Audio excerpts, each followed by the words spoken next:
આજે આપણે કારેંગણાનું શાક બનાવીશું। કારેંગણાને બરાબર ધોઈ લેવા, પછી તેની છાલ કાઢી લેવી। બરાબર છાલ કાઢ્યા પછી તેને બરાબર સુધારી લેવા। બહુ નાના કટકા કરવાના નથી, આપણે મીડિયમ કટકા રાખવાના છે। કારેંગણાનું શાક સ્વાદમાં બહુ સરસ હોય છે। આ શાક આપણે રસાવાળું બનાવીશું, એટલે કારેંગણામાં ઓલરેડી પાણી હોય જ છે, એટલે આપણે શાકમાં પાણી નાખવાની જરૂર નથી। હવે શાક સુધરી ગયા પછી ખાયણી પાનામાં લસણ અને અજમો વાટી દેવો।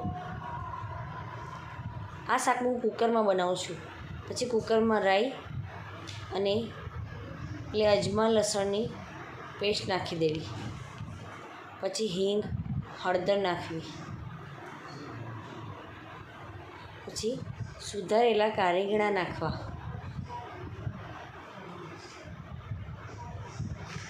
કારેંગણા નાખ્યા પછી આપણે તેમાં પાણી નાખવાનું નથી, પછી તેમાં બધા મસાલા તમારા સ્વાદ મુજબ કરવા।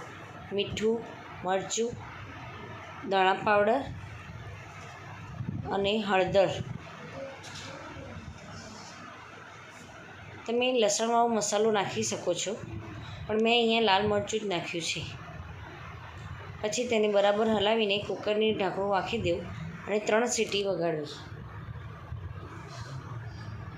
પછી જોશો તો તમે શાક એકદમ રસાવાળું થયું છે। આપણે શાકમાં પાણી નહોતું નાખ્યું તો પણ શાક એકદમ રસાવાળું થયું છે। આ શાક બાજરીના રોટલા સાથે કે ગરમ ગરમ ભાખરી સાથે ખાવાની બહુ મજા આવે છે। મારી ચેનલને સબસ્ક્રાઈબ કરો।